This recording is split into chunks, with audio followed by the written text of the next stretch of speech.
As I have said, this is an aluminum hood. Yes, it is. On a 78 Cadillac.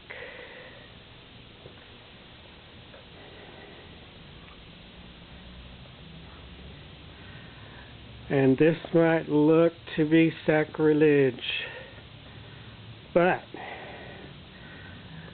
this is a restoration. Sure, you could do some research, maybe find another hood replacement, maybe $200 plus a trip to go get it, and then refit it to the car. Of course, it's going to need repair.